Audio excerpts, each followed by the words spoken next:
Are you ready for pain? Are you ready for suffering? If the answer is yes, then you're ready. I'm gonna Google girls kissing. Cool. Knock knock. Wowie zowie. Oh my gosh. That's inappropriate. But in the movie we were watching yesterday, there was a man and a woman kissing. Well, that's different. Is it? You're too young to know if you're LGBTQ. Grandma asked if she had a boyfriend when she was 5. You're a real catch. I bet you have 3 boyfriends. How about you have the same rules for all genders? None of my friends have rules. Cut the attitude, Missy. No dating or Googling any genders until 8th grade. Lily, what are you doing? I'm gonna draw pride flags. Reminder that most of the trans people who support xenogenders have been brainwashed. Let me break down this bullshit video real quick. And the main thing I want to point out is you're forcing people into the same box most trans people were forced into. Saying you have to pick these certain things or you're not trans. But cis people did the same shit to us. They used to say we can't be trans because we were born this. I love how you said gender can't be fun. If your gender isn't fun, then maybe you're not the right gender. Gender can be many things. It can be beautiful if you make it beautiful. And your line of thinking is purely internalized transphobia. People who use neo-pronouns don't actually think they're a cat or a dog or a cloud. That's just the best way to describe their gender. And not only is your line of thinking transphobic, it's ableist too. Most of the people who use neo-pronouns are autistic. Everyone experiences gender differently. And I don't see why people have to gatekeep gender. And everyone interprets gender differently. For example, what makes you think of femininity? Some might say dresses or perfume. Others may think of long hair and heels. That's what we call a xenic description. And that's where we go on to xenogenders. Their gender can literally not be described without a xenic description. And there's no way to describe their gender without using that format. A lot of people want to say shit like, oh, they make the trans community look bad. We already look bad.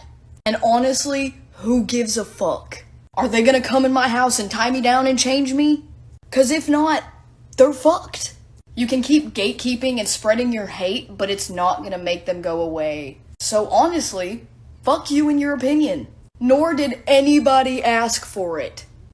So it's come to my attention that there's an individual on this app who claims to be a feminist, but turns around and victim shames and victim blames, and has the audacity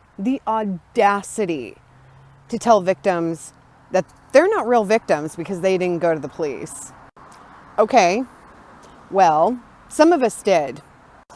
And those police officers shamed us and blamed us for the actions of other people.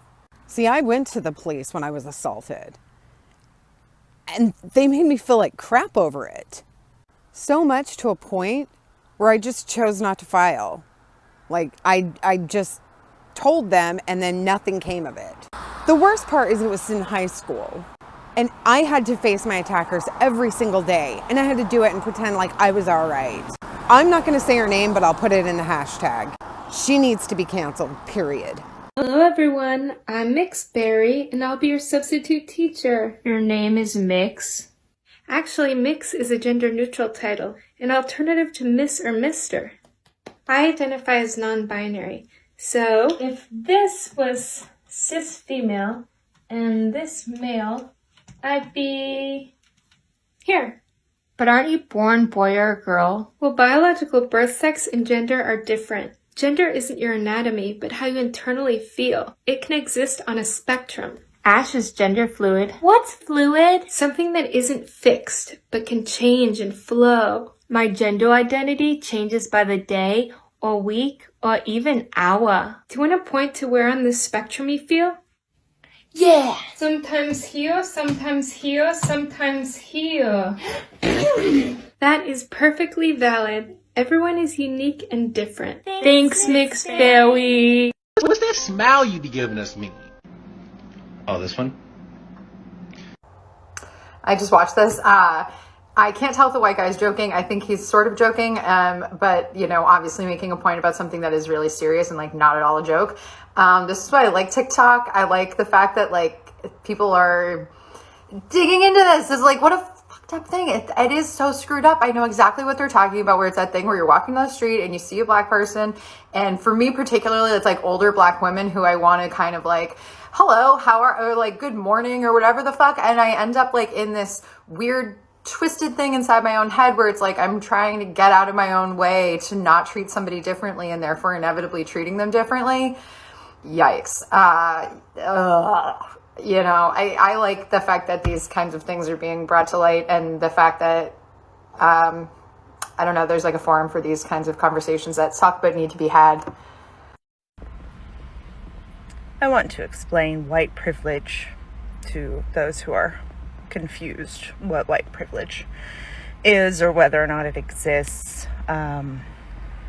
When my son was 6 months old, 5 months old, something like that, I had him in one of those little car carrier things. I was at the grocery store with him, and you know, you just take the bottom or remove the car seat from the bottom and you just take the whole thing in with a handle, go get your groceries, come back out.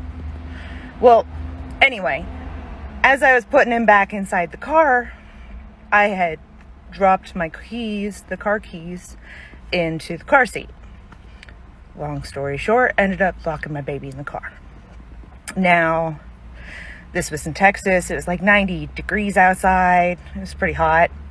Thankfully, we were 2 blocks away from the police station, and my 23-year-old brain was taught my whole life to call the police. If you need help, just call the police. So I went back inside. Of course, I had left my cell phone in the car as well. Went back inside, told the people at the front that I had locked my baby in the car, call 911. Cops come out. I thought they were going to smash my window. They didn't. They popped the lock, whatever. Fast forward a few years, I become a cop of my own. And I was working, and one night, it was after dark, still in Texas, a woman had inadvertently locked her baby in the car, and she had carried her older child, who was asleep in the car, inside and hip checked her door, and it locked behind her, and the baby was in the car. So she called 911, did exactly what I did, and I went in up there and I popped that lock, and she instantly turned around and put her hands behind her back. She thought I was going to arrest her for locking her baby in the car. And let me tell you, the whole time I was worried about my baby. It was hot, and not once did I think the police officer who was going to open my door for me was going to arrest me for locking my baby for an accident. And that is white privilege. The problem is, men are more comfortable shaming women for having consensual sex than they are of shaming men who do literal rape.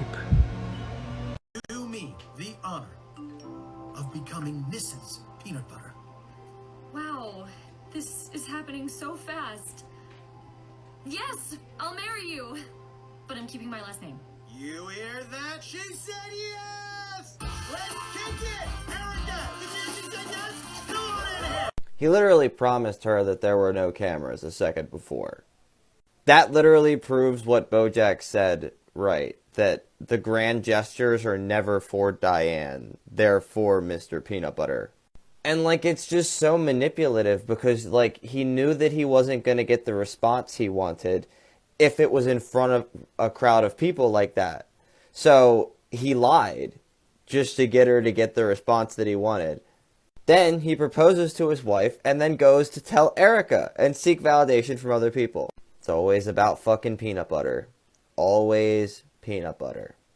Men absolutely believe yes all men about other men. And we see it so clearly. Phrases like, well, all teenage boys only have one thing on their mind. Or, well, I trust you, but I would never trust him because he's just a teenage boy. Or when you're older, hey, I have some guys from work coming over. Can you please go put on some sweatpants? It's like 90 degrees. I want to wear shorts. Well, yeah, but like, I just don't trust them around you. Or if you just went through a breakup and you're talking to a man about that. We hear this a lot. Didn't I tell you that all guys are the same? They'll all treat you like this. Men absolutely know how other men are. And they frequently admit it to women. And then when women repeat it back to them, using some of the same evidence that they use, such Suddenly we're crazy. Suddenly we're just on a crazy witch hunt to hate all men. But that's what we've been hearing our entire lives. The difference is we're now using that language to affect men's behavior instead of trying to alter women's behavior. Instead of a woman changing in her own home because of how men will react, those men are no longer being invited to the home. We're just vocalizing what we've been told all along. I can't talk right now. I'm doing hot girl.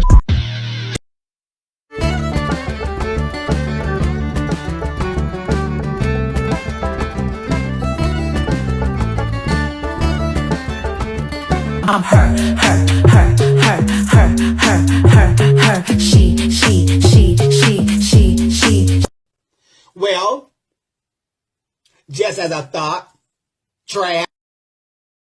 There's one thing you can expect from me, and that's the unexpected. 'Cause I'm an international super spy.